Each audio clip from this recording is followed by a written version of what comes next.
Okay. Do you think?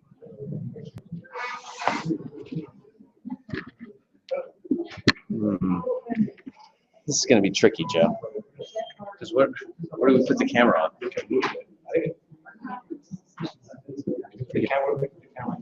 Okay. I'll try. All right. What does it look like on the screen? Keep going. Go in the middle.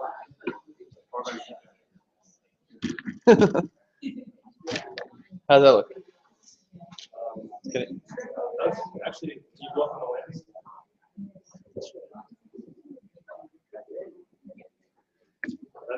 That's actually perfect. Right there? I can't keep it there though. You could just hold it for the whole. Yeah, right.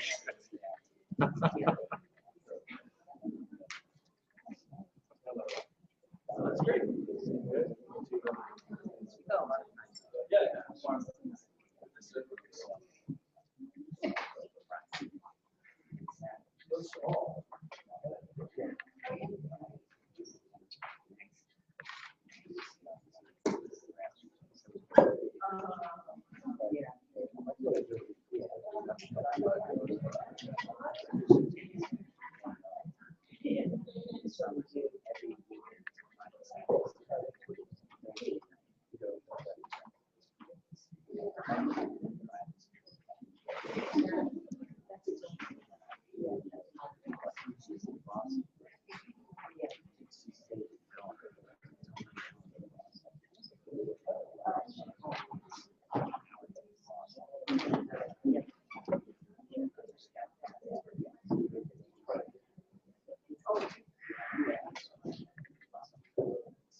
Good morning, everyone. Good morning.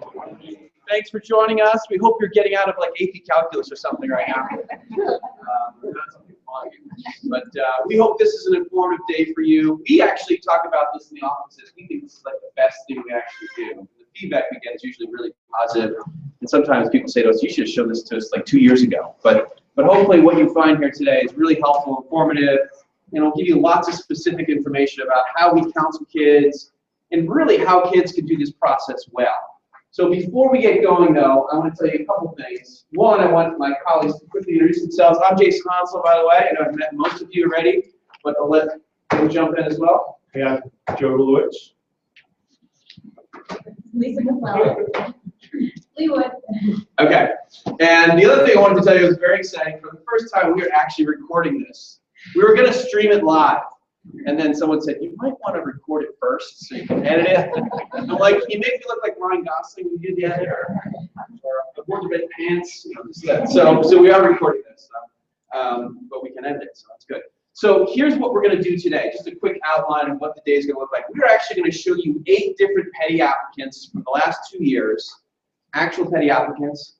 We're going to show you where they applied, where they got in, and explain to you why we think they got in or didn't get in certain places. Now, we did make some slight changes. We don't want you to be like, oh yeah, that's Johnny, I know that kid. We made a few adjustments so that hopefully that you won't be able to identify any of these actual students, but these are actual students, and we will sort of walk you through why these students got in and didn't get in. But before we do that, I kind of just want to talk about, since it's so fresh in our minds, I want to talk about how the year went for the class of 2015. And I want to set the stage by saying that there's certain things about petty classes, or every year the classes have some similarities and some differences. The similarities are we can honestly all say that every year we work with these amazing, smart, interesting, engaging students. That's sort of a common theme every year that we're here. That's why we work at a place like Petty. But there are also differences. Each class has different personalities. Each class has different strengths. And so the class of 2015 had some different strengths and challenges from the previous classes. Okay. So one of the things we were a little concerned about with the class of 2015 is that just in terms of standardized test scores, this class had a much lower average than the previous 2 classes. So we just thought, just numerically, the 2015 class is a little bit lower than the class of 2014 and 2013. So that did give us some concern. But ultimately, as we find every year with Petty students, our students go off and get into some of the best colleges, or certainly the most selective, and we'd also argue some of the best colleges in the country. So we wanted to just show you quickly, boy, that's really hard to see. Huh? That's why we edit. But the last two classes where they've gone. So you might have seen this list outside the library. For those of you that probably can't read that, which is probably most of you, just to give you a quick rundown of where the kids went last year.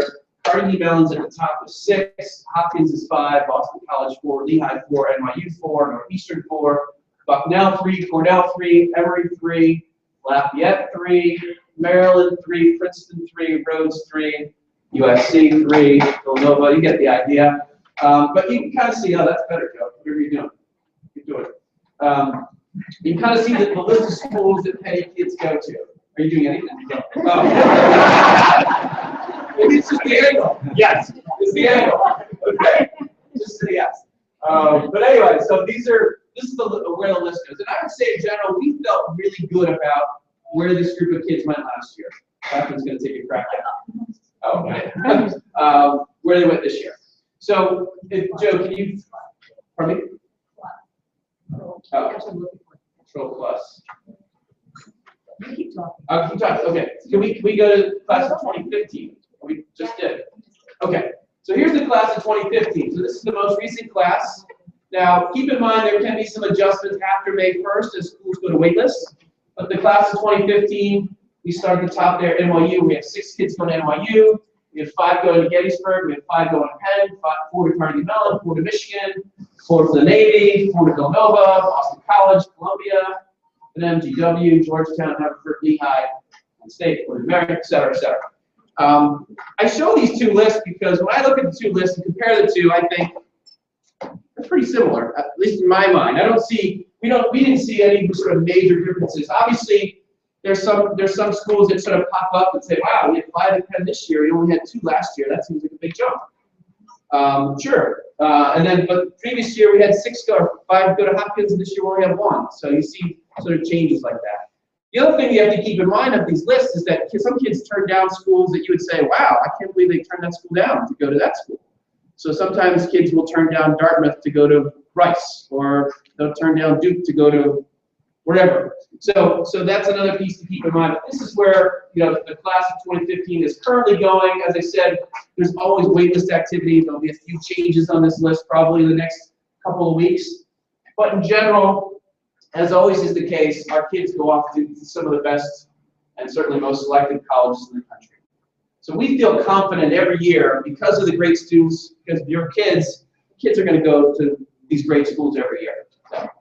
So we want to talk a little bit more specifically about how this process works. And again, we're going to go through some of these case studies. So I'm going to start with a couple of mantras of how to do this process well. And the first thing I want to talk about, and then I'm going to turn it over to Lee, because it was one of Lee's counselees who she worked with, is this idea of early decision. Okay. So does everybody know what early decision is? Is when a student applies to a college as their first choice, early in the process, typically November 1, November 15th, and gets a decision in December. And I would say a lot of petty students, typically 50 to 75% of our students will apply somewhere early decision. The question might be, well, why would you apply early decision? And the answer is that it gives you a tremendous statistical advantage. And we have some of those stats, which I will show to you in a little bit, but I'll give you a couple examples. Northwestern University, very selected school in Evanston, Illinois, outside Chicago.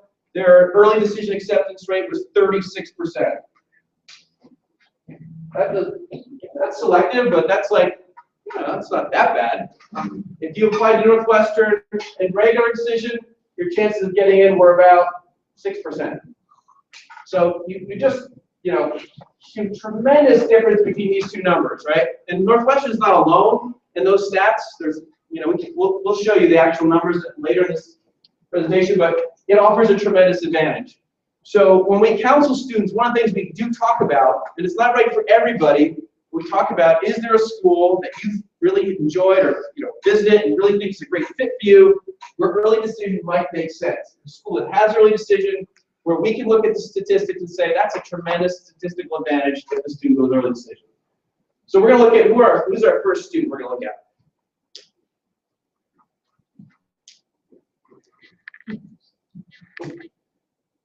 As you can see, this is Heidi Hikestown. Heidi Hikestown, there she is. Looking a lot like one of my Green Walking Breakfast Club. You knew you guys are old enough to know those references. Sorry. I'm not sure if the students would, but there's some students here. Great movie. All right, so we're going to look at Heidi Hikestown, and I'm going to turn it over to Lee because she actually counseled this student. So Lee, if you could walk through the student's curriculum a little bit and how the counseling process went for you. Heidi. Do you have her score? Yeah, so GPA is on here, and her breakdown for APs and honors. UCLA, she's a 3.53 GPA. And just a reminder, guys, the 3.53 GPA is internal, right? That GPA is something that we have in-house, that we don't share the transcript when we send transcripts out to college. So that's what we have internally. And score.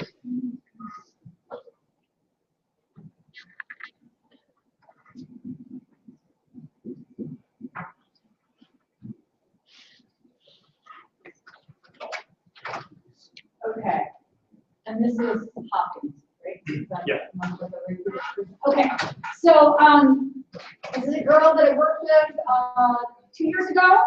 As you can see, from her testing, her curriculum, she had 7 APs, 3 honors level courses. She was at high school for 4 years, 1490 in critical reading and math, 2200 when we include the writing, a 3.53 GPA in a very rigorous curriculum. The class average GPA was about a 3.3, so she's slightly above that. When she came in to start the conversation, there was a lot of interest and some pressure to make Penn the choice. Very interested, a lot of pre-professional programs that the family was interested in. She had a lot of She was good at everything. She was good in humanities, she was good in the sciences, she'd done some extra work in the sciences, and everybody thought Penn was a very good fit for her. She liked Hopkins a lot too, but everybody thought that Penn was the way to go. I looked at all of this, we looked at all of this, and thought that Penn was not happening. That despite what you see here, that to be in the early pool at Penn was unlikely. We talked some more about what she wanted to do. She was involved in our Asian Studies program. She was a very good history student and English student as well. And I said, so why not consider Asian Studies at Hopkins? You like Hopkins, it's your second favorite school. You like their program. We did some investigating into it. And I said, but you have to choose. You can only apply early decision to one place. So she did some more research, we did some more talking, we talked to the family, and she decided, okay, Hopkins is my second favorite, a much better shot, I'm going to do it. And that worked out for her. We remain convinced that Penn would not have worked out. If she had decided to roll the dice, as some kids do, we were concerned that Hopkins' regular decision would not work out. So there are some hard choices to make along the way. There are some strategies. You heard what we talked about and what she considered, and how lots of times on the application, schools ask you what your academic interests are. Sometimes you have to pick a college or a university, but sometimes you don't have to pick a college or a university, a college within a university. You do have to rank major interests. So it was a strategy. She was very good in the humanities and in the sciences. We thought her shot was better in the humanities. So, and that was it, one and done. Wait, Yeah, why couldn't she early decision vote? because early decision is a binding contract. Oh, early action, you vote? You can do multiple early actions. Early decision, you can only do one per round. So she had a choice to make. Sometimes you might Let's hold off for a second. The thing I want to add, Lee sort of said, well, we didn't think Penn was going to work out. And you might say, well, how do you know that? And so that's where the Naviance graphs kind of show, you can look at it statistically and say, okay, based on the data we have from Penny students the last 5 years, we say, statistically, this looks unlikely for us. Now, Well, the statistics aren't 100% accurate. So it doesn't mean like 100% of the time, it's, the graphs don't follow an exact pattern of like, this is the cutoff. But based on our experience collectively, we sort of looked at this student, and as we explained to you before, we talk about every kid just about collectively. So we try to avoid being biased about our kids. We tend to like our kids a lot, so we tend to be a little more biased and think, oh yeah, they can get in there. But sometimes our colleagues jump in and say, wait a minute, like what about, think about this. And so that's where we collectively kind of talk about this. And we just felt like as a group, it was just going to probably be too far a reach for her. Even though this is a great kid, this is a great Petty student. 3.5, great scores, awesome kid. But we just felt like Penn, probably going to be reached. And then what happens in that, as Lee explained, you go ED it to Penn, it doesn't work. Hopkins probably not going to happen regular. So we saw those Northwestern stats. Hopkins isn't quite as dramatic, but we'll show you. It's probably in the 30s percentile for admit rate in early, and it's probably around 10%. So again, you're looking at a real big gap there. And so she might not get into Hopkins in regular, and then then she'd go down to choice 3 or 4, which again might still be a great school. And oftentimes, this is one of the biggest challenges kids and families face, is this early decision question. Do I go for do I reach really high, go for that dream, or do I come down a half step and say, I don't know about you, but I'd be pretty happy if my kid went to Johns Hopkins. Right? This is a great school, world class, highly regarded, right? Or we take this, which is probably a better bet for them. Okay? Question? Can you comment on the non-academic statistical factors, strengths and weaknesses that play into that applicant? Sure. Great question. So obviously, when you go to information sessions, they all say, we look at grades, we look at scores, we look at essays, we look at extracurriculars. I don't know, Jolie, you want to jump in on that? And all of that is true. Like most of our Petty students, Heidi was involved in lots of different things. She was involved in music, she was involved in, she did a bunch of summer programs in our EXP, she was involved in a lot of things. That's the expectation, that's what we tell kids. Every college expects you to be doing stuff, and they prefer that you do it for longer periods of time. They don't want to see you join 6 clubs in the spring of your junior year. There are some activities that carry more weight in the college process than others. Athletics. If you're a recruited athlete, that can tip scales. While Heidi was involved in lots of things, there is nothing in particular that would have tipped the scales. So Yes.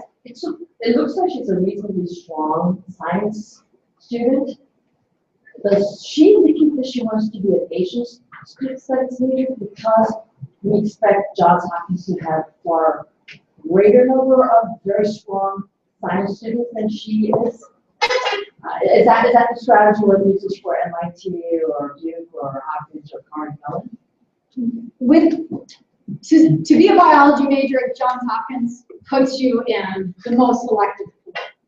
So if Heidi had wanted to be a biology major, I probably wouldn't have gone this route, because that would have made Johns Hopkins exponentially more difficult. She was not interested in being a biology major, despite a heavy science curriculum. And so therefore, it made perfect sense. So does that have implications on courses you need to take at Penn to show some non-science interest? Yes. Because I don't think you can. Is it too late to start? No, here's the thing. I don't think you can't fake it, right? So if this student had taken AP Bio, AP Chem, did EXP summer research, clearly is a biology kid. Like we can't fake it. Oh yeah, she wants to study English. Like they're gonna see right through that, right? And so, even though there's a certain strategy to this, like you can't fake what a kid's interests are.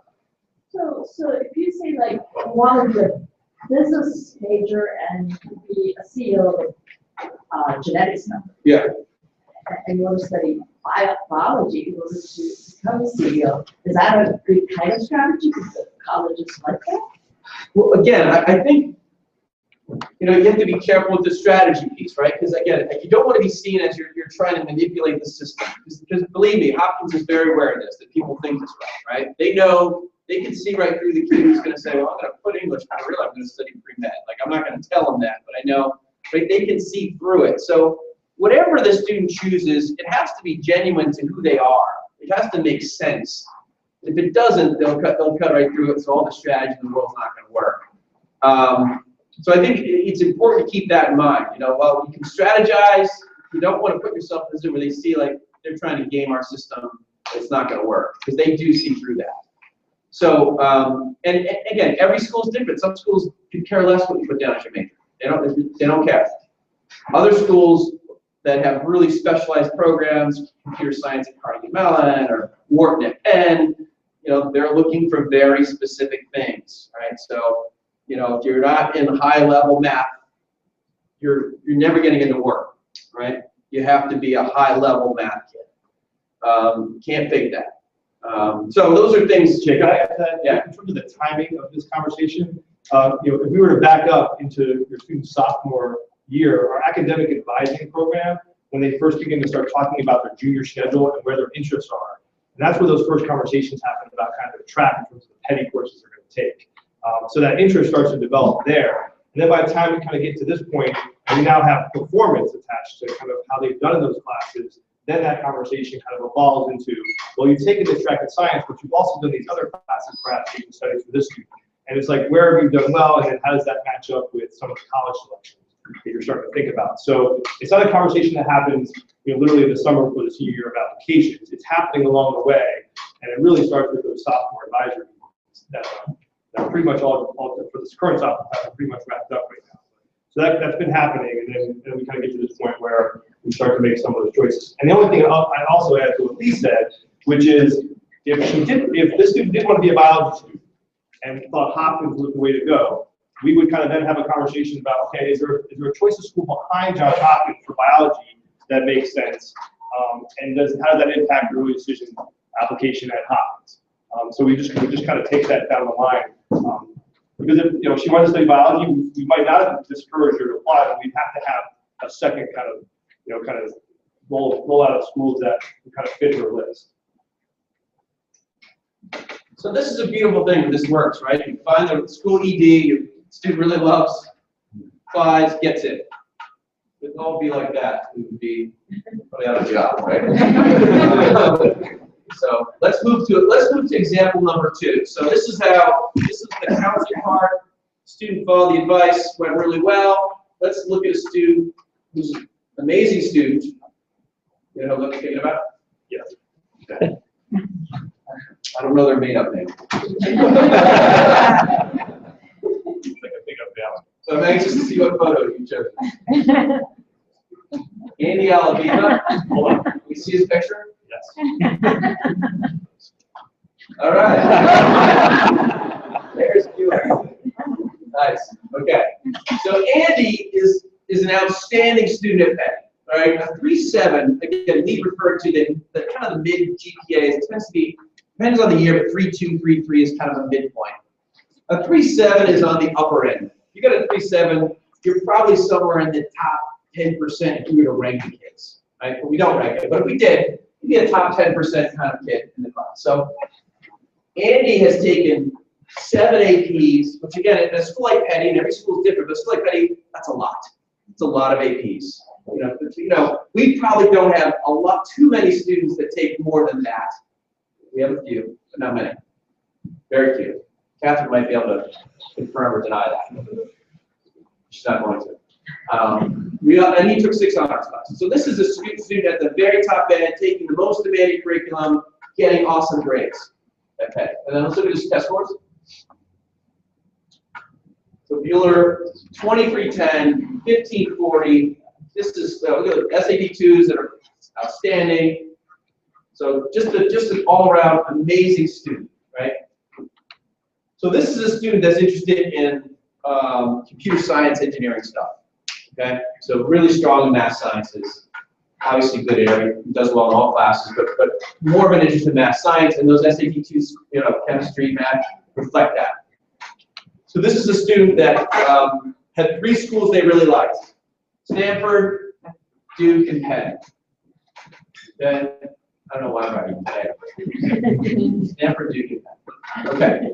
So now they're all incredibly selective schools, right? So if I had to say, what are their admit rates overall? Stanford's 5%. Penn is 9.9. I think they got there by coincidence, 9.9, a little under 10. And Duke, I think, is in that ballpark, right about 10. So they're all hard to get into, but you look at Stanford and say, okay, this one's a little harder. And given our historical experience, what we've seen in recent history is Stanford just keeps getting harder and harder to get into. Stanford has become sort of the new most selective school in the country. And I would say it's tougher to get into Stanford probably than any other school in the country. So this student loves Stanford. It's kind of what he was interested in: computer science, engineering, Silicon Valley kind of stuff. But obviously, Duke's a pretty good school. Penn's a pretty good school too. So the dilemma that we had, and this was my advisee, the dilemma we had in terms of counseling was, okay, do you want to swing for the fence and go for this? Or do you want to play a little more conservative, go to one of these two, where I like your odds? If you apply early decision to one of these 2 schools, I like your odds. If you play here, I don't know. You know, probably at 5%, I would say to most kids, probably not. But, you know, you certainly have, this student has the academic qualification to say, why would this student apply to Stanford, right? It's great, it's awesome. Now, just a question about extracurriculars. Involved student, not someone who jumps off the page in terms of, you know, big name activities, but definitely involved in the community, did some sports, but you know, kind of a typical, you know, petty applicant in terms of involved, but not anything that stood out as spectacular in terms of activities. So, to be honest, his parents really wanted him to apply to one of these 2 schools, and so did I. But he was determined to go for this one. Okay, I think you know where this is going, right? So here's what happened with Ferris. So Ferris swung for the fences at Stanford and did not get in, and now ended up in the regular decision pool at all these other schools, right? So got into UCLA, got into Carnegie Mellon, which for what he was interested in actually is a really good school. Got into Georgia Tech, but really took it on the chin at the, you know, kind of Columbia, Cornell, Dartmouth, Duke, Penn, Stanford, Washington, right? So this is one of those things where you'd say strategically, he would have been better off going here ED, here Penn, you know, ED to one of these 2 as opposed to that. Now this is tough, right? It's easy to, in hindsight, it's easy to say, of course, right? You should have gone to Duke or Penn. What was he thinking? But it's hard when you have a student with that record to say to them, yeah, you can't do it, right? So that's the challenge, you know, of this ED thing is it's easy, you know, to second guess once you get all the information. It's harder. But keep in mind, you know, keep in mind we do collectively talk about these kids. So, you know, it's not just one person's thing. We collectively kind of talk about what makes sense, and we give our best advice. Because sometimes, sometimes it does work out. The kid does go for that region, and they get in. But this is one of those cases where it didn't work out. Okay. Jason? Yes. I know. I keep going back to this early action thing. So then, can you explain what had he applied early? Could he have applied early action to these 3 schools? And what would have been statistically the situation had he, instead of doing ED, he said, well, I'll DA. So Duke and Penn only have ED. And Stanford, Yale, Harvard, and Princeton came up with something called REA, which means restricted early action, which is basically early decision, essentially. Right? So REA is basically you can only apply to our school early action. You can't apply anywhere else early action. You can't apply anywhere else early decision. You can only choose Stanford, Harvard, Yale, Princeton. And typically, kids who get into those schools early action are kind of like, oh, great, that's where I'm going. So it essentially becomes like an early decision. Now, I will say, though, at the 5% schools, which is Stanford, Harvard, Princeton, Yale. Early action, regular decision. You guys jump in if you disagree with me. I don't see a big difference. So whereas at Duke and Penn, you get the bump. You get probably a admit rate of somewhere around 20 to 25% early at Penn. Same Duke is probably closer to 30% admit rate early. At Stanford, I think the admit rate early is probably maybe 10%, maybe. So you're not looking at this, you don't get the competitive advantage at Stanford, Harvard, Princeton, Yale. Again, that doesn't mean we don't want students, some of our students applying to those schools. We just want to outline sort of, the challenge, that's the challenge of the ED, the safer ED versus an REA perhaps, something like that. I have a question. I'm sorry, may I? Yeah. So looking at the statistics of Ferris, Yes. he should be able to have gotten into any of these schools. It score-wise and what like the 5%, Yes. somebody's getting in. So why shouldn't he be part of that 5%? But he didn't. So have you ever had a student who has had those statistics where he should be eligible? It's not like he's, reaching for the fences on every school, that he should just sort of go to a community college, hope for the best, and then move on. Have you ever seen a kid that hasn't gotten into any schools? Because each school sort of thinks he's going to go someplace else, that he's such a great student that he's not really picking us. We're sort of a safety backup plan, and then nobody takes him. Because from our home high school, there have been 1 or 2 cases over the last few years where there has been, your top student who's gotten in nowhere. And we just sort of assume it's based on that they're almost offended that you didn't choose us early. You clearly chose someplace else, so you're going to go someplace else, clearly a backup plan. And we're not going to take you, because then that ruins our numbers of accepted students that don't come here. It's a good question. Do you want to pop up the interest one? Sure. Not to send everybody into a frenzy. No. Okay, so this student went to Carnegie Mellon, okay, in one of their best programs. So, did just fine and doing great and all those things, right? But obviously the college process didn't go the way we had hoped for this student. But that student's going to community college now. Not that there's anything wrong with it. Yeah, not presented. Okay, so you're bringing up an excellent point, and it's this. So, one of our first things that we'll have 4 takeaways at the end of this. First thing is like using that if early decision is appropriate, using it wisely. So being really thoughtful about using that early decision card, being strategic about it. The second thing that we really talk about, and we see kids make this mistake over and over again, is being really thoughtful of how many schools you apply to. Because of exactly what you said. Demonstrated interest is a really important factor for most of these schools. So when I say demonstrated interest, let me write this again. So demonstrated interest is most schools, minus Harvard doesn't do this, Harvard, Yale, Princeton, Stanford, MIT, they figure you want to go to their school. But lots of really, really good schools, including places like Northwestern and WashU, and places track what's called demonstrated interest. They want to know how serious was Ferris in going to WashU? Did Ferris go visit WashU? Well, he didn't. Okay, well maybe that's kind of far, so we can't. Did Ferris interview when WashU came to do interviews in September of his senior year at Petty? Did they interview him? Nope. They wouldn't have missed class. WashU wasn't that high on his list. Didn't interview. Okay, big strike 2. Okay, so now you're putting yourself in a position where they're starting to think, as you just said, they're starting to think, I don't know that he wants to go to WashU. WashU's competing for students with all those other schools. And they're all very conscious of their yield. Right? So the question of yield is how many students do we have to admit to get the number we want? So if we want to get a class of 1,000, do we have to admit 2,000 kids, knowing that another 1,000 can go elsewhere? Or do we have to admit 3,000 kids to get 1,000? Right? And this number is important because it affects their ranking. The yield affects their US News ranking. So they're very mindful of yield numbers. And also, you can help manipulate your acceptance rate if you can affect your yield. The better you yield, the less kids you have to take, that means your acceptance rate drops.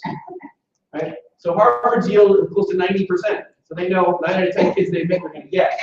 So when I worked at Lehigh, we were fighting for kids from, we had about Cornell and Penn, Boston College, let alone Lafayette, Bucknell, or Rivals, and all those things. So we were more like, we'd admit 3,000 to get 1,000. So yield was important to us. So early decision really mattered, right? Interest mattered. So we could have a really strong kid, they're from Petty, and they're a day student, and they never visited. We're an hour and a half away.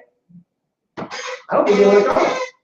They're from Petty, we did interviews there, kids did interview. I don't think they want to go. We're not taking that kid. So, yes, that's important. So, is this the kid? Lucy? It is. Okay, so this is a 33 ACT. So those of you, if you're not familiar with the ACT, that's a very good SAT score, close to 2,200. So those are good students. 353, similar to our first student. Thanks, Sam. Very well. And so this student applied to 10 schools or so, got into USC, William & Mary, Rice, Miami, Indiana, Elon, ended up going to Rice, but did not get into Tulane, right? Well, that's odd, right? How did they get into Rice, USC, and William & Mary, all of which are more selective than Tulane? Demonstrate interest, right? Tulane, not only does Tulane look at whether you visited or not, Tulane actually looks at when you apply. So they do studies. Everyone uses data now. Their data shows that the closer you apply to the deadline, the less likely you are to enroll. So we tell kids now, if you're applying to Tulane, I want you to get your application in September. Don't wait till October, or don't wait till December 31st, because they're not taking it. This kid's way more qualified, less qualified students from Petty got in that whatever the year this was, right? And you'll see that they waitlisted him. I'm sorry, deferred him in the early action round, gave him another chance to demonstrate interest. And when he didn't, because he was qualified, they still kind of kept him on their hook because, well, he's interested in Tulane, he's going to let us know, he'll indicate that he wants to stay on the wait list. And then eventually, once he made a different decision, he was not. So this demonstrated interest piece, which has become more and more important. If there's something that's changed in the last 5 years in college admissions, is that this is becoming more important. Schools like Northwestern usually didn't track this. Now they are. Schools like UChicago never track this. Now they do. Okay? The issue is, if you apply to 20 colleges, how in God's name can you show interest in 20 schools? That would take forever. Making sure you're interviewing them all, meeting with everybody, trying to show interest in 20 schools is impossible. You can't do it. Okay? The other way they track interest is they look at those, they all ask usually a short answer essay question. And the essay question is often, why UChicago or why Northwestern? And it's easy to phone that in. It's easy to write kind of a generic, the access to Chicago and your medium size, and your school spirit, and we can all write that probably in 5 minutes. And so if a kid takes about those 5 minutes to write that essay, they look at that and say, that's the kid's phoning that in. They don't really want to come here. Again, you can write 20 of those and do a really good job on 20 of those. It's really hard to do. So what we find often is that applying to 20 plus schools, this isn't always the case. We've had kids apply to 20 schools and actually do okay. But oftentimes if you apply to too many schools, it's difficult to show that interest. So you have to be really careful with that. So we're always emphasizing 8 to 10 is the wheelhouse. That's the target zone. Sometimes there's exceptions to that, but we feel like you can show good interest in 8 to 10 schools. And one of the issues we have is, kids love to show interest. When the Yale guy shows up, everybody wants to show interest in Yale. Everyone wants to go talk to the Yale guy. The Yale guy's like 65 years old. He's a nice man. I gotta tell you, he's not gonna remember your name. He's not gonna remember who you are. So, when the Yale guy shows up, but when the Lehigh person goes to interview, you say, I like Lehigh, but it's my interest. And you don't interview, that's what really hurts. You have to show interest in 8 to 10 schools, especially at the schools that we are talking about as your likely or safety schools. Those are the schools, because the selectivity chain, as it goes down, the more interest becomes important. It gets more important, at schools that admit 25%, which are good schools, selective schools, it's more important than schools that admit 10% and down the line. So it's so important to show that interest. And we think 8 to 10, you can do it. 15, 20, it gets really, really hard. It becomes like a job trying to show interest in 15 plus students. Sorry, that too much talk. Let's go to, pick one. Who's next? Do you want to talk about number 2? Yes, you take that.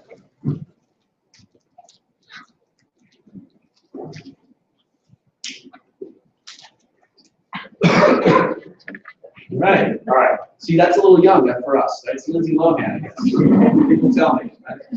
I don't know what show that, what movie that is. Mean Girls. Mean Girls, that's a good movie. All right, go ahead. Okay, just kind of brief introduction. So we talked about early decision, good use, bad use of early decision, restrictive early action, kind of making some choices along the way as students kind of identify that first choice school. And this is a student who had kind of 2 first choices, and was kind of conflicted about what they wanted to do and what the family wanted to do, and one of them was a little bit more selective than the other. So we had a conversation, and usually this conversation happens when we come back in the fall. So it's not something that we rush into. We don't want to speed up the conversation about kind of the process by focusing too quickly on particular schools. So we had this conversation, we got back, and it was an ongoing one. It was a really thoughtful one. It was a great conversation between these 2 schools. And then we're both kind of appropriate for her profile. Again, another strong student, just about 3.6, taking 5 APs in an honors class. Her scores, took the ACT.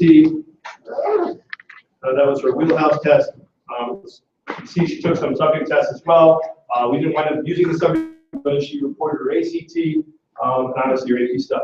So we're having this conversation. The conversation is between Vanderbilt and Colgate.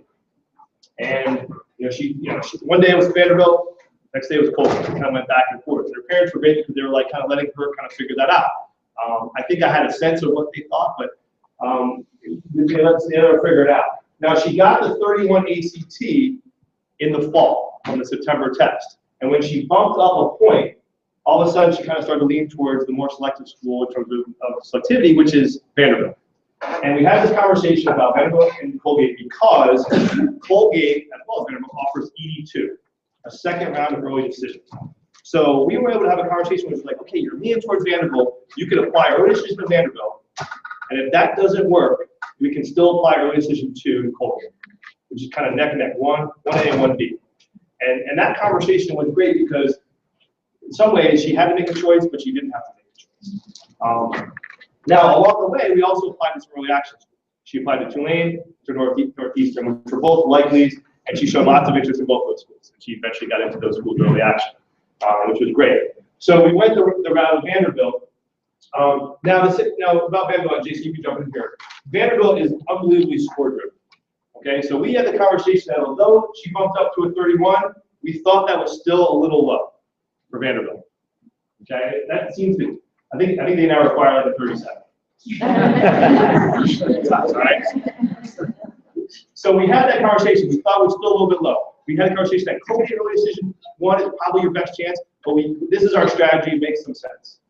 So she went ahead with the Vanderbilt early decision 1. Early decision 2, same kind of band, maybe statistically a little bit lower. In early decision 2, as you can imagine, based on this example, tends to catch some kids who applied early somewhere else, who are very strong, and then have that kind of backup plan. So they've got good testing and good grades and a great curriculum. So in some ways, sometimes that's actually even more selective. At least the numbers are a little bit stronger. So we were rolling the dice a little bit, but it made kind of for a pretty smart strategy because she had that option, and we were excited. So what do you think happened?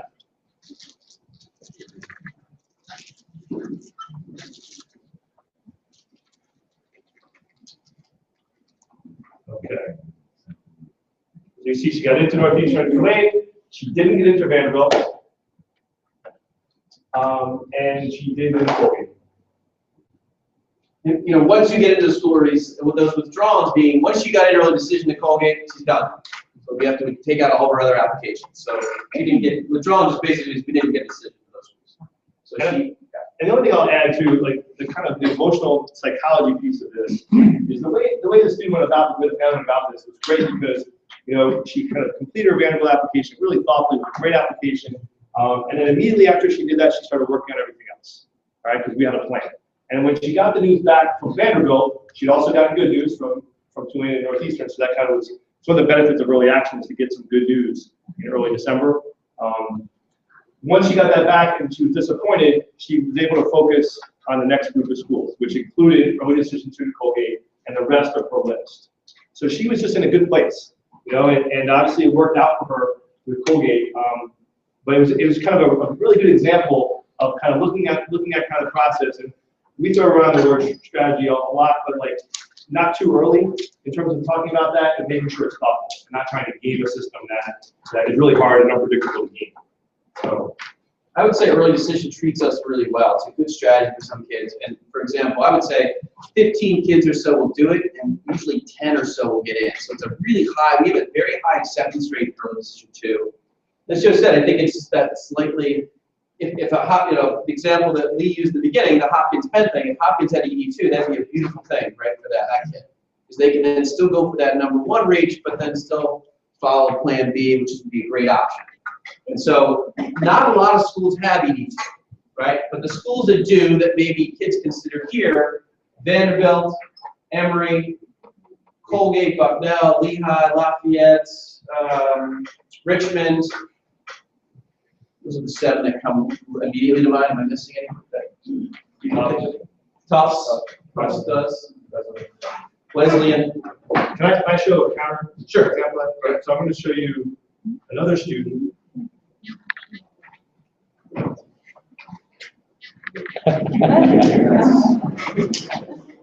Okay. You're not gonna see No.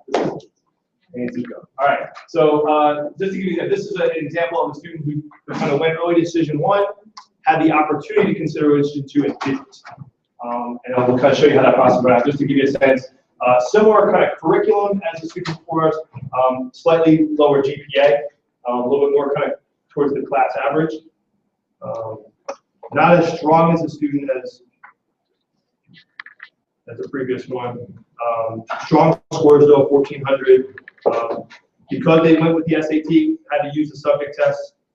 Math 2 was a little bit low.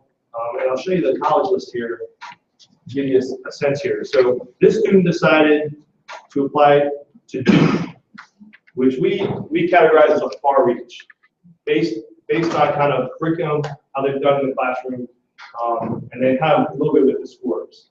Okay, so when we say far reach, we don't use far reach very often. We're sending a message, which is like, this decision probably doesn't make sense to us, okay, unless you can kind of back that up with a plan, okay? And for me, the plan was, okay, that doesn't work, what are we doing next?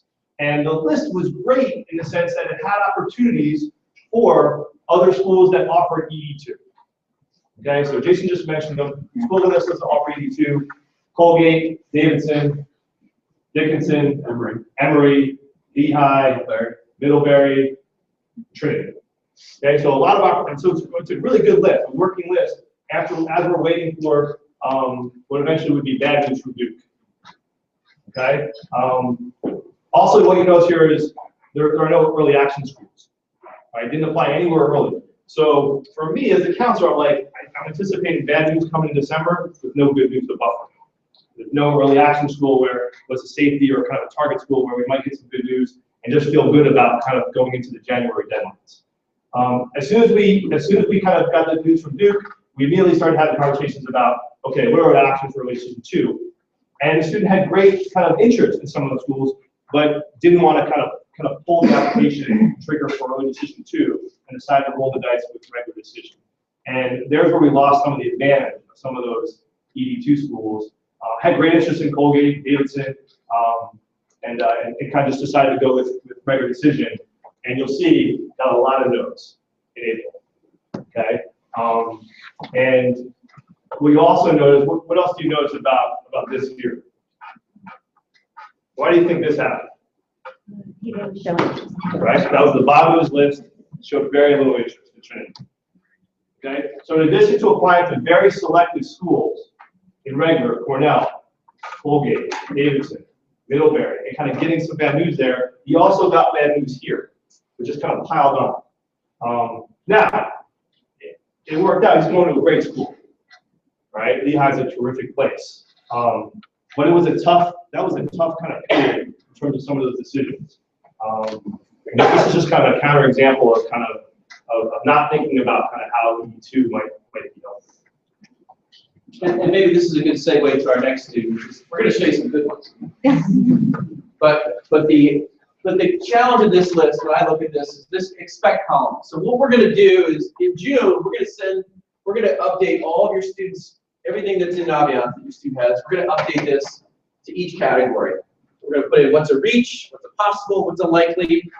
We tend not to use safety because that tends to be kind of like kids seem dismissive of it once we call it safety, but we'll call it likely. And we try not to have many in that far reach category because we see that's the lottery ticket school. That's like, yeah, why not? Right? Somebody wins, but it's not random, so they actually, it's not like the lottery, right? so we really, our goal would be to say no far reaches. We don't mind reaching because kids get into reach schools, so we're okay with reaches. But we don't like far reaches where we just say statistically Amherst with their 10% admit rate or so and their small class size of 400 or so. You know better than me, but you know it's a tiny school and it's really hard to get into. And so based on the stats, we'd say that's a far reach. Like why throw Amherst in the mix unless you're being recruited or something we don't know about? Okay, so we try to avoid the far reach. But in general, he's got a little too many in the far reach category. So we love to talk about 8 to 10 in the balance zone of, yes, we do want you to reach.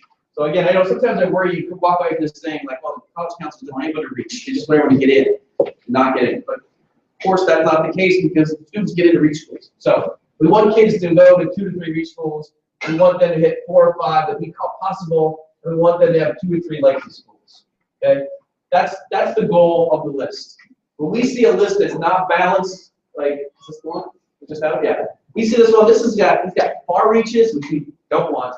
He's got more reaches than he's got, you know, and it's a little too big too, right? He's got too many. He's got over 15 schools or so. He's too many schools, so he didn't show interest at all. He's got too many reach schools, and he's got some far reaches, which we don't love. Okay.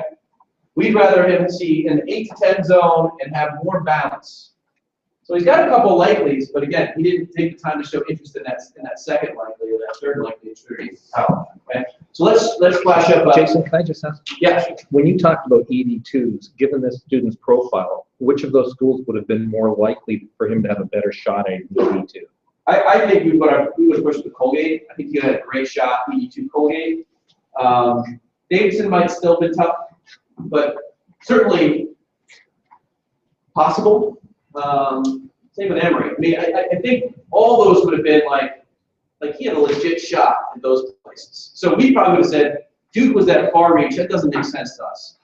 You know, go ED1 at Davidson, which you're considering, right? Or Emory or Colgate. We adjust the kind of the likelihood and expectation category based on the application plan. So so for like Colgate or Davidson, we might have bumped it up to a possible if he applied kind of the early decision 2 plan.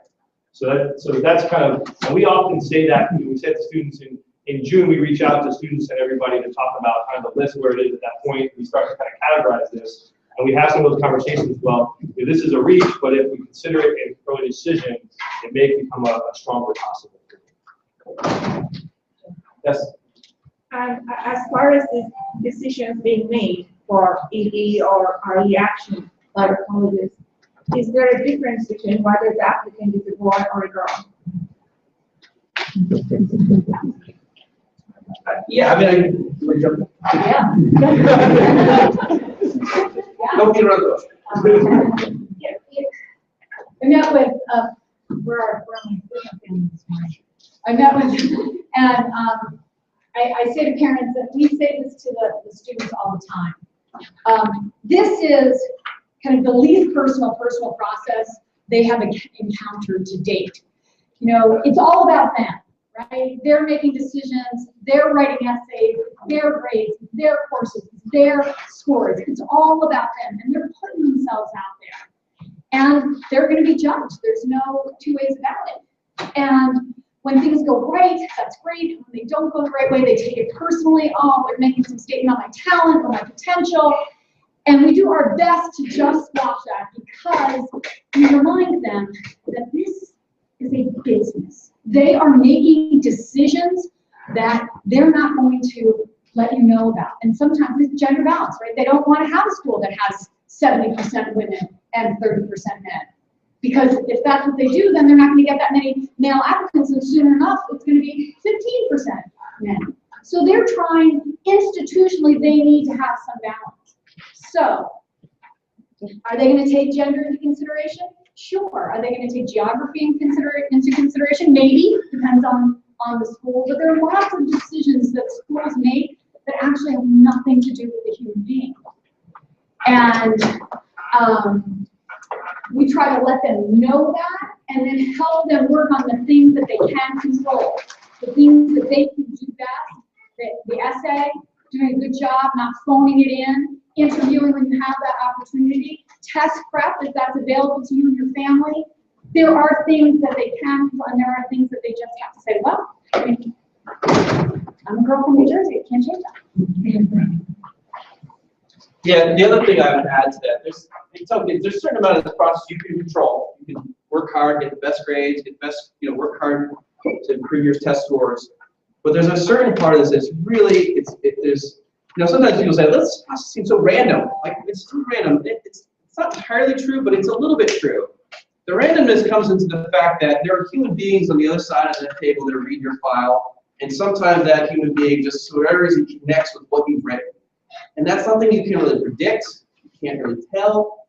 And the best example I can give you is we had a kid last year who had what we would probably say is kind of an average record at Penn, right? Grades were kind of average, scores were pretty good, but not as good as many of the kids we showed you. But this kid had one really special talent, and it wasn't athletics, something else, something academic. And he applied to a school that we probably would have said is one of those really pretty big reach schools for this kid, maybe even a far reach. Yeah, maybe a reach. But anyway, but for whatever reason, this admissions officer, who's a long-time admissions officer, has been to Petty for every year for at least 8 years, great admissions officer. She saw this kid's stuff and said, this is interesting. I'm going to take this to this person in the department who knows more about this. And this person in the department looked at this material and said, we got to take this kid. We have to take this kid. And again, this kid had an exceptional talent. It wasn't just like pretty good. He was remarkable at this one thing. And that kid got into that school, which never would have happened had this person not intervened. So you look at it, he applied to a lot of selective schools, and didn't get any others, but that one school, it worked out because of this person sort of taking that initiative and showing it to an actual professor in this area of study that helped them get in. So that's stuff like, well, that's pretty random, right? We have no control over that. So those kinds of things can happen, and they're just out of our control. So, all right, let's show a good balance list. We've been talking about a few things: 8 to 10 schools, balance list. Get distracted by 8 to 10 schools, balance list. Looking at ED and EA wisely. This is Legally Blonde. Clueless. Clueless. Speaking of clueless, let's try colleges. They all look the same. Okay. So this is a student. GPA is in that 3-4 zone. Kind of solid above the middle, but not in the top group in terms of the GPA. SATs were 1,300. So again, solid 1,300 on the 2-part. That's kind of the average Petty score, right in that ballpark, a little lower than that. But this is a student again. You look at the number of schools: 1, 2, 3, 4, 5, 6, 7, 8, 9 schools. So right in that target zone. Look at that expectation column. We've got 2 likelies. We've got 1, 2, 3 possibles. And we've got 1, 2, 3, 4 reaches. So a little heavier on the reach side, but really a pretty good balanced list. We looked at this list and said, this is kind of the list we want students to have. So there's a student who, again, I think did remarkably well. Got Boston College, Boston University, Case Western, NYU, Rochester, and USC. Went 6 out of 9. Did get into those 3 reach schools, like at CMU, Hopkins, and Michigan. again, so, we've talked about Carnegie Mellon being that school where they do look very carefully at majors. So computer science majors are not the same as business majors, nor the same as humanities majors. So some of that with Carnegie Mellon you can't necessarily tell based on just this, but that can factor in greatly. This student did reach in early, did reach for Hopkins, did not get in, but also did early action at Case Western, which showed interest. We felt like that's a good solid early action school for that student. And then ended up, having a great, we think, a great list of schools they had to choose from. Our goal is always, if it works out early decision, that's awesome.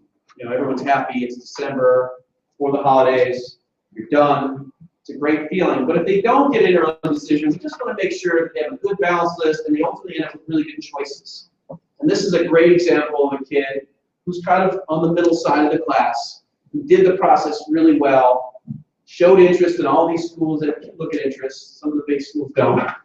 Michigan actually does, right?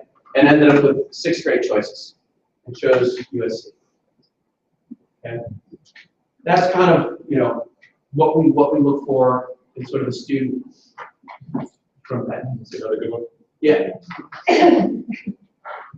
No. I want to say the good one for last. Let's show the disaster.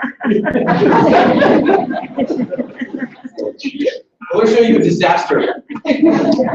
This one was one of those meetings with a student where I kept begging, gotta be more balanced, gotta be more balanced, gotta be more balanced. And it's Billy Madison, right? Should have been blue sheet. So this is a good student, again, 7 APs, 364. This is an awesome student. The student has great test scores. I think they're 34 ACT, which is like a 2300 or 1500. So outstanding ACT is the score, not the SAT. 34. So great test scores, great grades. Like this should be a student that has some great choices. But this student's list is outrageous, right? It's huge. And it's got Yale, it's got Duke, it's got Cornell, it's got Columbia, it's got Georgetown, Hopkins. It's all these lots of reach schools, right? Now he's got some possibles in here. Now here's the good news. Scroll down a second. This student's got a UVA, so they're going to a great school. But this is not. I don't feel good about this, right? So even though at the end of the day, kid's going to a great college, I'd be thrilled to go to. And I think he's happy to go to, actually. But this student didn't do the process well. Too many reach schools, too many schools, didn't show interest in any schools, actually, other than the ones that don't care. So, hey, he got to that Yale meeting for sure. But he didn't go to the Case Western meeting. He didn't show any interest in Michigan. You've got to show some interest in Michigan, even though they're big. They're super conscious of Yale. He applied to the most selected program at NYU. If he applied to art and science at NYU, he'd have gotten in. So there's lots of decisions he made along the way where we saw this coming. Like I hoped that maybe 2 or 3 would have worked out, but ultimately knew that this was going to be a disaster. Also, this student told me, oh yeah, I just took the essay from one school and I just changed the name. And I'm like, and this was like on December 31st, so there was no turning back at that point. So this is a student who kind of just did the process all the wrong way. Kind of did the essays half-heartedly, just figured you could just kind of, plug them in. Wasn't thoughtful about the list. One of the things we talked to the kids about a lot this spring is really thinking about why you're applying to where you're applying. It shouldn't just be about, well, I'm going to go to US News and pick out these highest-ranked schools in business. Like that's not a good way to do it. You have to think about what kind of environment is right for me. What kind of place? What kind of programs? Do I want a curriculum that's super flexible, or do I want a curriculum that's really, a core curriculum? We always joke about the Columbia Brown thing, right? Columbia and Brown, everybody applies to both Columbia and Brown. We say they're actually exact opposites in terms of their curriculum. Brown is a completely open curriculum, take whatever you want. Columbia has a very strict core. It couldn't be more different academically.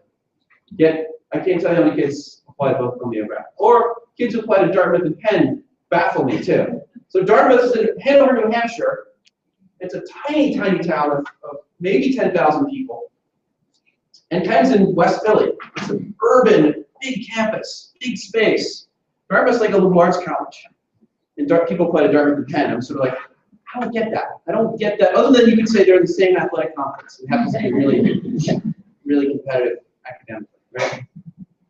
Just to add on to this list, I think one of the things that mentioned the word unpredictable earlier is college admissions decisions have become increasingly unpredictable. So students' reaction is to kind of scattershot applications, which is sort of what this student did. You can say, okay, applied to 20 plus schools and got into one, so it was worth it.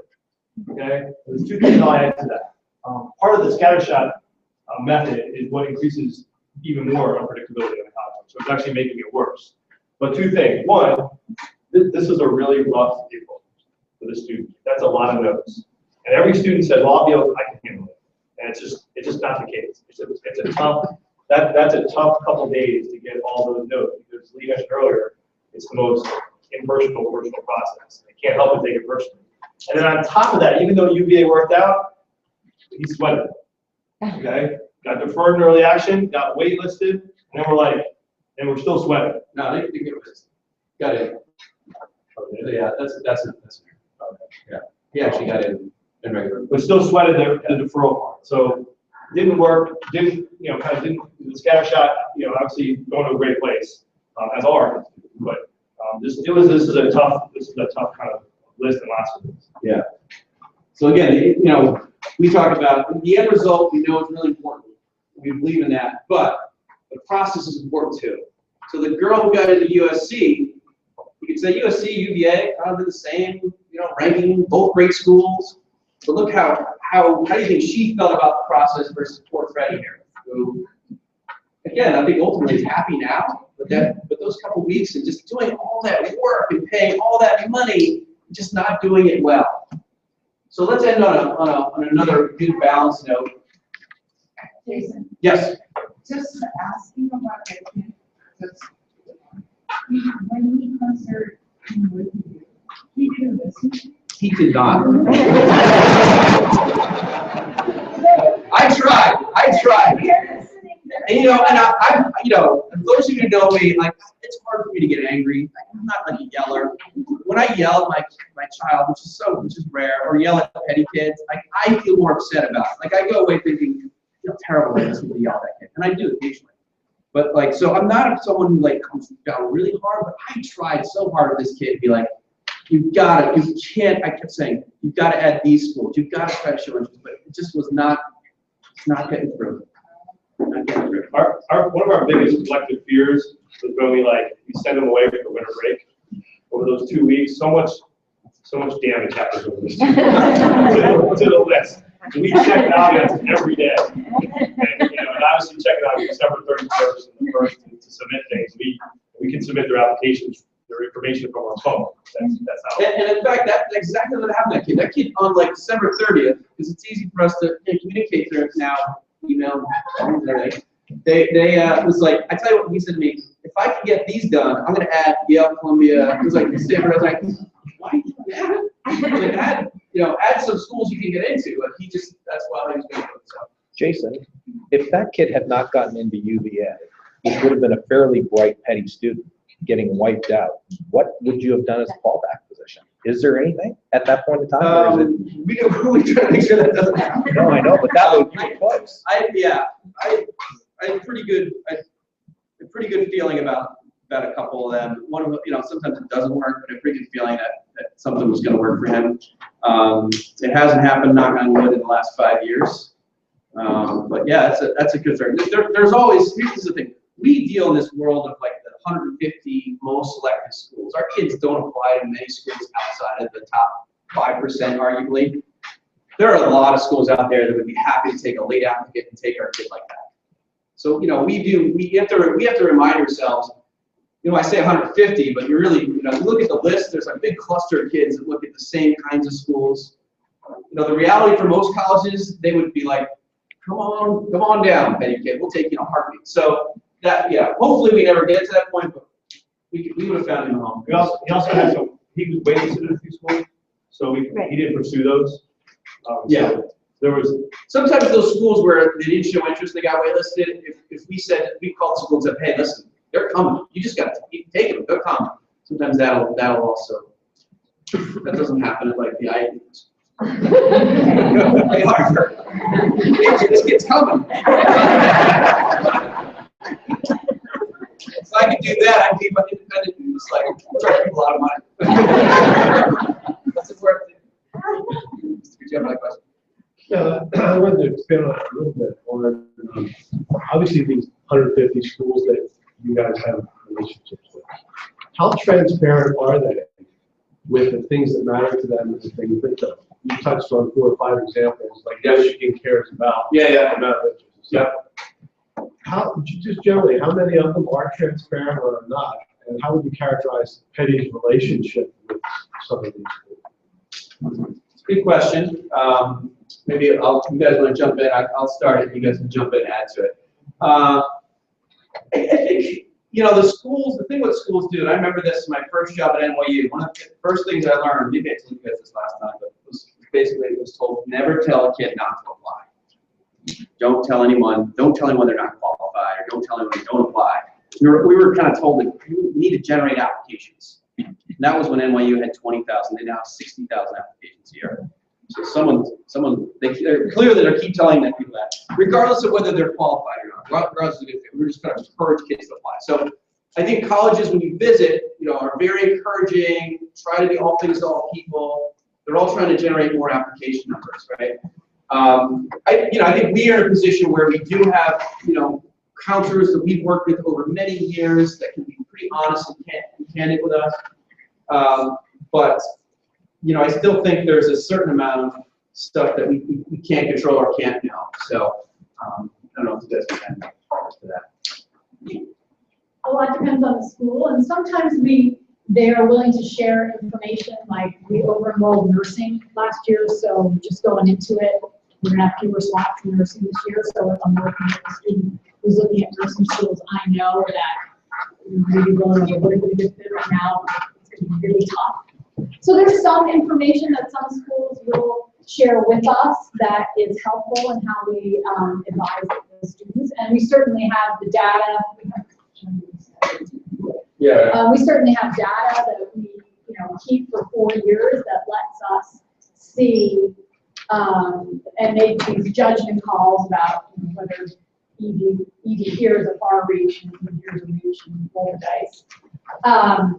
And there are some schools that provide absolutely no information at all, other than to say these 10 students apply to our school, from your school. And we do try, when we get decisions that don't make sense to us, we do follow up and just try to. Usually we can see, we're like, no, I know that kid didn't show interest, so it's pretty obvious. But sometimes we get decisions we're like, wow, that doesn't make sense to me. And so we, in most cases we can pick up the phone, we let the dust settle a little bit. Call them around May 1st. Let the dust settle. Pick up the phone and say, can you help me understand where this kid went wrong? And sometimes they'll be pretty honest and say, yeah, I thought their essay sucked. And I'm like, really? Because I thought it was pretty good. That's that sort of like, you just don't know how someone necessarily going to take something. If it was something like that, usually not that crass, but sometimes we can get that kind of feedback. And most schools are pretty there are some schools like Lehigh will tell me business is going to be harder. That's, since 2008, more kids are applying to business schools. So if you apply as a business major to Lehigh, Villanova, Wharton, we know, BU, any of those schools that have a business school, tends to be a little harder, a little more focused on the test scores. So we do gather that kind of information as well. We also have really constant conversations with colleges, and that many of them happen here. We just had our college fair last week. We had 120 schools. We're jumping in I think in a minivan next week and heading north to visit 5 schools, all schools that are on our students list. So we're constantly having those conversations. Many times having those conversations with 24, 25, 26-year-olds who are new to the industry. So we're constantly having those conversations about those. Since a lot of the students are applying to the same schools, how is that process managed, and what feedback do you give so that if a student is possibly able to produce in a data set and equally interested, but there's 8 other kids applying to Duke and no one applying to Davidson, does that factor into your feedback to the student that if you don't care, there's already 8 kids applying to do, or does it even matter in the admission process? No, I think, ultimately, we get feedback sometimes during the process. We sort of, we can't dictate, well, don't take those 2, they're not gonna come. Take these 4. We sort of feed off their cues. So if their sort of feedback to us is, hey, I really like this kid, seems pretty interesting, can you tell me more about them? We see daylight, we're gonna run and just like talk that kid up. We don't really get the opportunity to sort of handpick which kids they get to take. We don't like getting into the business of saying, well, hey, 8 kids are applying at Penn this year, so don't apply there. We want kids to apply to schools that they think are the best fits and are going to work out.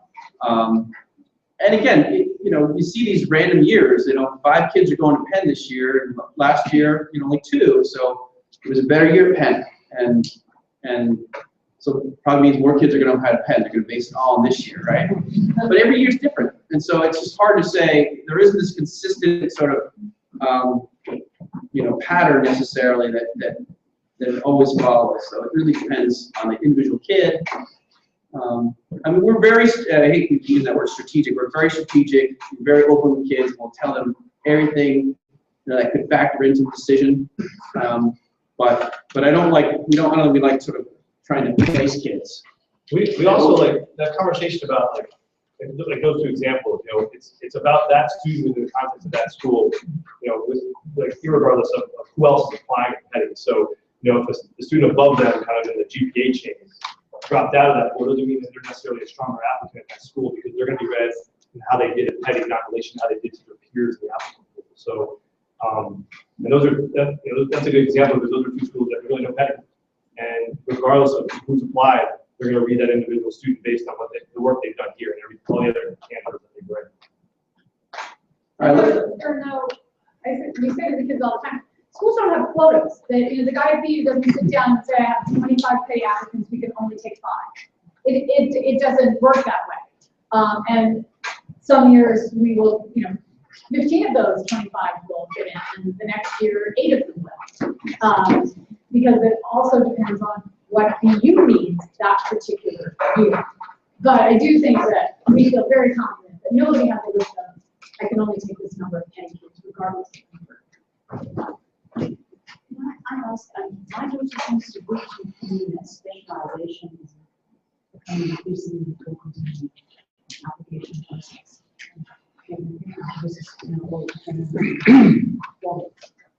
Yeah, I think that's been the buzz in the last 10, 15 years. And the specialization piece is sort of like this idea that you do one thing really, really well. I think there's some truth to that at the 5%ers, right? So someone, you pointed out, that kid looked great. Why couldn't he get it? Why wasn't he one of the 5% that got into Stanford? And I think at those schools, because they're nitpicking so much, you have to have that kid's grades and scores, but then you have to have a special something that stands out. So you need to be an Intel Science finalist. You need to be a world-class dancer. You need to be recruit athlete. Recruit athlete, world-class dancer. You've published, whatever. You need to have something, that specialization that stands out to get into Harvard, Princeton, Stanford, Yale. Right? I think that's where the real specialization really stands out. I think there are still other great schools that you have to be involved, be active, be really good, and then becomes a little bit of that strategy piece, right? So Northwestern, great school, really tough to get into, but if you strategize and go ED, pretty good shot. I don't think you need to be the first chair of the oboe player at the New York Philharmonic to get in Northwestern. That would help at Stanford and Harvard. Right? That's what it sort of seems to come down to. Those 4, Harvard, Princeton, Stanford. You can have all the grades and numbers, but they've got so many kids that look like him, like Ferris, that if he doesn't do something remarkably specifically well, probably not going to get into the lunch. All right, last one, and then we'll sort of wrap this up. Thank you for your patience. I know this is long. Hopefully it doesn't feel long. So again, 3.3, 19 on the SAT, but again, 31 ACT. I feel like we've shown a lot of good ACT scores today, which, we always recommend that every student at least try it. because it seems that there are at least a decent number of our students that seem to do better on the ACT. So if you haven't considered it, now if you've got an ACT taker and they've done really well already, then stay the course. But if the SAT hasn't been what you want it to be, take a look at the ACT as an option. So solid 3-3. Now this is one of those great balanced lists, right? 2, 4, 6, 7 schools, all of which look kind of alike. They're all kind of bigger schools. They're all kind of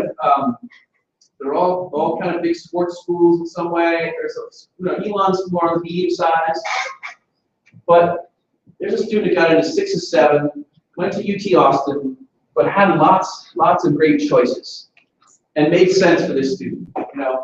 This student wanted a big school, and the nicer part about big schools, and I take Michigan and UVA and Chapel out of that, maybe Berkeley. But a lot of the other big schools are a little more numerically driven. So certain test score, solid GPA, really good chance at some of the bigger places like Wisconsin, Texas, Georgia. Some of the other great big state flagship universities, and certainly Rutgers too. We have a tremendous record. Rutgers is a phenomenal school.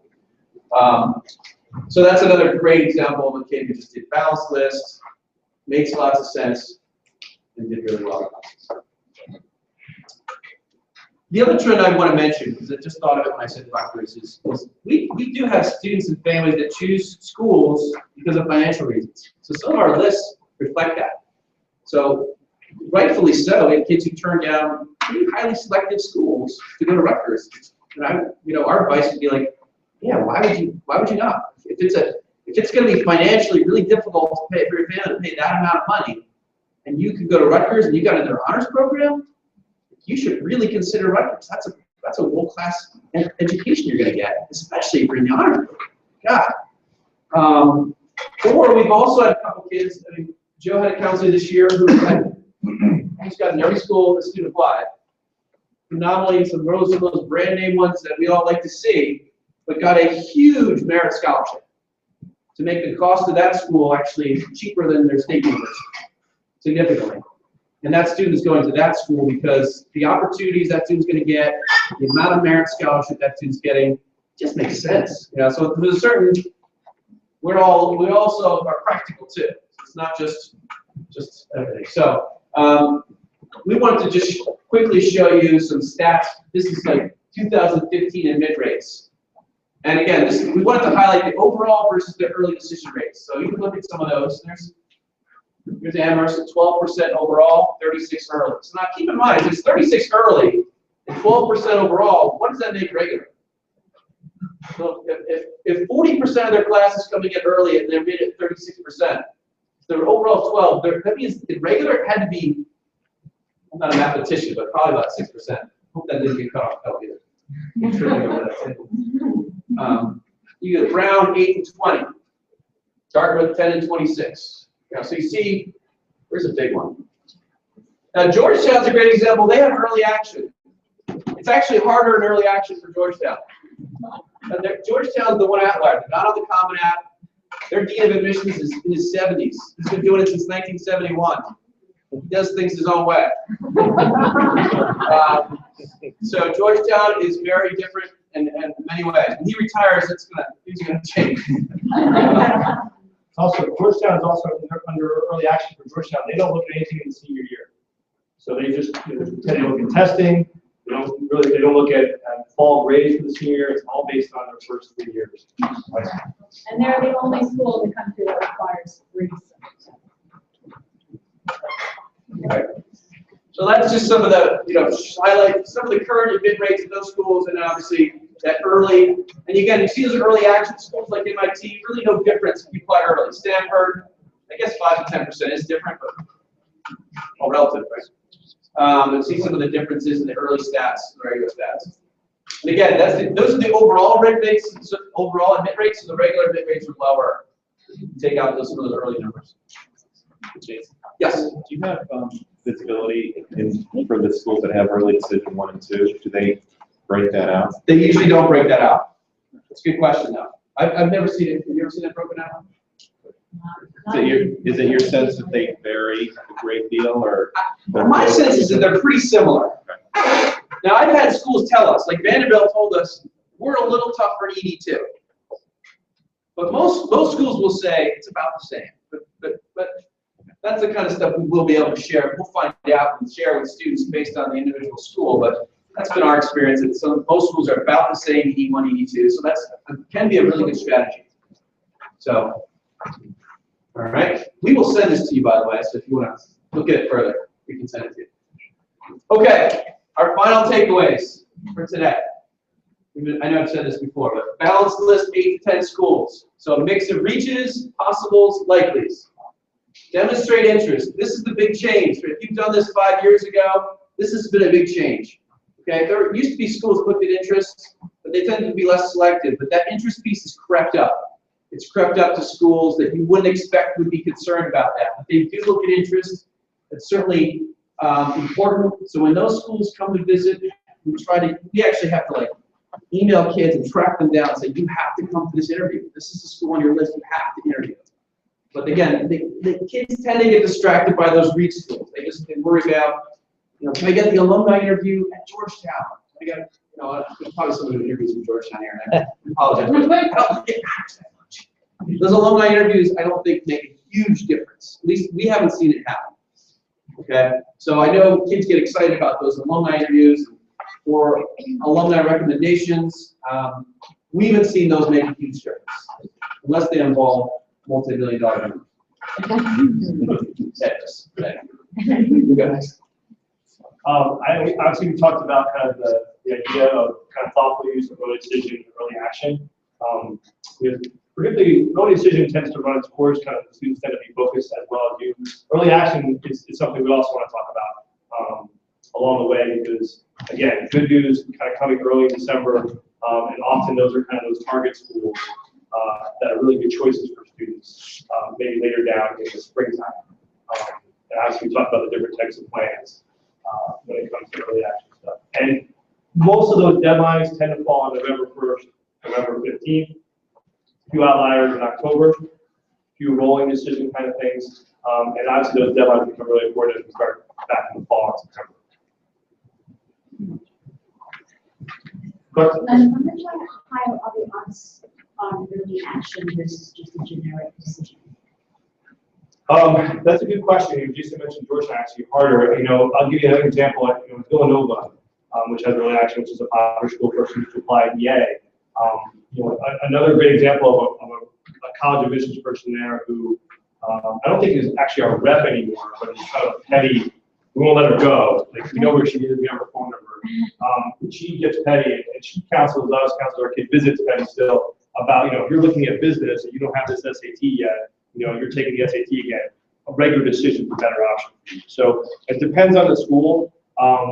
They tend to pick off their strongest kids kind of in early action at the more selective schools, and then defer some things like that. I think they do read into interest a little bit, but I think it's an enrollment strategy that lots of colleges are still trying to figure in terms of how it impacts their numbers in regular. The more kids they take early action, that affects their regular decision numbers, and it's a little bit of a moving target.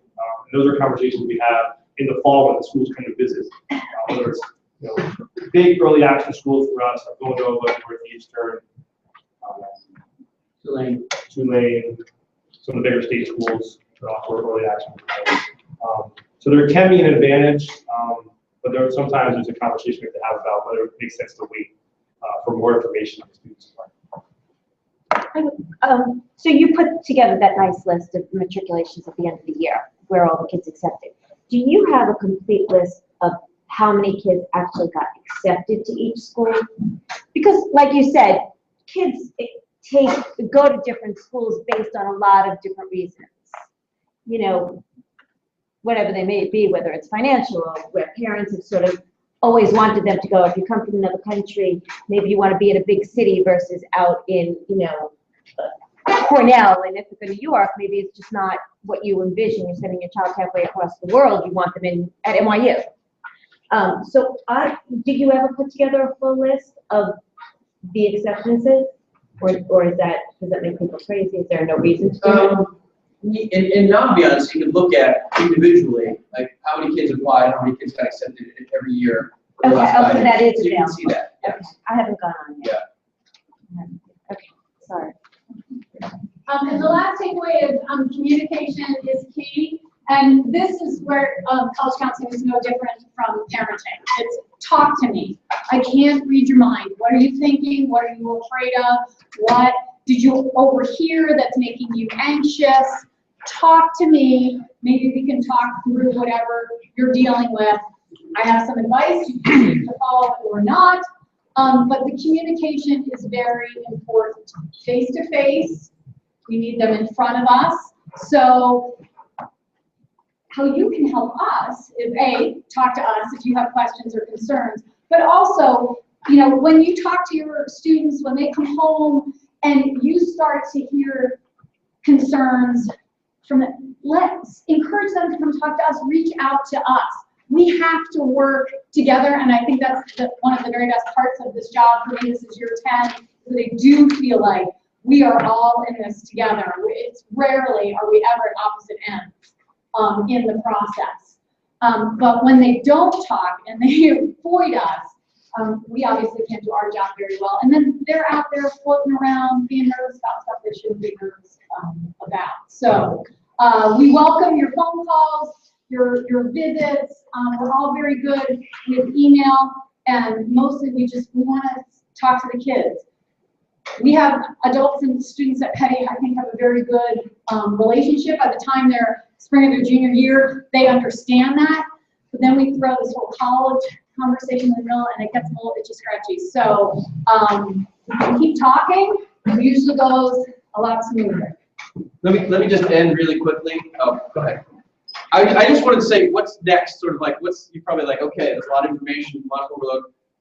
So here's what's going to happen in May for us and the kids. You're welcome to be part of this when where it's appropriate, but we are requiring them to meet with all of us in the next few weeks to talk about their schedules, okay, to go over their course schedule. We will finalize who their 2 teachers are going to be, who's going to write their letters of recommendation, okay, and then we're going to outline them. They need to go ask those teachers.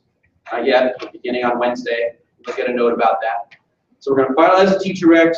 We are going to have an essay writing workshop. So Terry Rindo, who's a longtime admissions person at Princeton, is going to come over on May 14th in this room and kind of outline for the kids what does a good essay look like at a place like Princeton. We figure if it works for Princeton, it'll probably work for most places. Okay? So Terry's going to come. She's going to do that essay writing workshop. We will also talk to the kids about their essays because we've gotten their autobiographies from most of them. So that's part of our May discussion. And we'll keep talking about their lists. Encourage them to really think about those lists. Sometimes we put schools on their list, and 6 months from now they'll say, yeah, I don't know anything about that school. I'm like, well, put it on there so you can take a look at it at least. So encourage them to look at their list. And then in June, we will update that list with likely possible reach. We'll give you your own Naviance password so you can go on there in June. We wait because we want to wait to see how the junior year finishes. We'll see what those grades look like. We want to have more scores to work with, because when we put likely reach possible, that can really change depending on scores and how this junior year ends. So you'll get all the information in June to sort of be able to look at that list in Naviance, and then we hope that as the summer goes by, if you have questions, if you need to meet with us, one-on-one, we encourage you to do that. And the goal will be through the summer, we will tell the kids, August 1st, the Common App goes live. We will emphasize to all of them in person, online, an email, you should start your applications in August. And every kid you'd ever talk to will tell you, who's done this before, will say, you start in August. And so we will encourage them to start the process, filling out apps in August. That doesn't mean their lists are finalized at that point. We're still doing lots of stuff in September and October with that. And we would also encourage them to start their essays, so we can start giving them feedback on those essays. So we do want them to send the essays to us, so we can give feedback on it. And again, the essay whisperer, Ms. Wood over here, is the master. We're pretty good too, but she's exceptional. So anyway, that's what's coming up in the next month for the kids. So they should leave for school. Teacher recommendations to be done. They don't have to worry about it. A working list of schools, get done with sort of targeted projections. essay, they'll at least be thinking about it, hopefully heading into summer. And with some kids, we'll have some ideas worked out and say, all right, this is what you're gonna write out. Doesn't always work that way for every kid, but at least for some kids, we'll have that idea heading into this. Is there anything else I'm forgetting? And we're road tripping to New England, Dartmouth, Middlebury, Williams. It's May, it's very safe. Any other questions? When you come up with a list and for a given kid and the expectations for each of those colleges, do you adjust it if they make a decision? For example, it's early decision. Could that go from a reach to a pop, Yes. for example? Yes. You do that. Yes. And again, the reason why we don't get to do that too early is again because the list, a kid with a 28 ACT jumps to a 30, we gotta go back and adjust. That's gonna change things. 30 to 32, etc. So we don't do it in March because gosh, it's so early to be making those sort of projections, right? And ED, EA would change, mostly ED, not EA, but ED would change those projections as well. We generally go in and say, here's what they are regular decision, and then have those conversations about early as we move forward. And we kind of, yep. If the schools we haven't visited yet, or if we haven't visited any, should we wait for August when students are back on campus so it's happening, or should we go to that? You guys can comment. I have a great example of a kid who visited. I think it's especially true for small schools and rural places. If you visit those schools when no one's around, the kids are going to be like, "This is dead." So I had a student who did that for a really great small LaGrange college. He was like, I don't know. Got waitlisted, went back when kids were there, like, oh my God, it's my first choice. So I do think at small rural places or any rural place, it's important to visit those when kids are there. I think if you go to NYU, you might not be able to tell the difference. I don't know who's a student who's not, but so I think urban schools you get away with it. Big, anything in the city, fine, because there is summer. Yeah. Oh, sorry. How many times should I meet with you? I have no time, so I get to filter information. That intense communication is key. And I want to ask if the boys start competing yet. I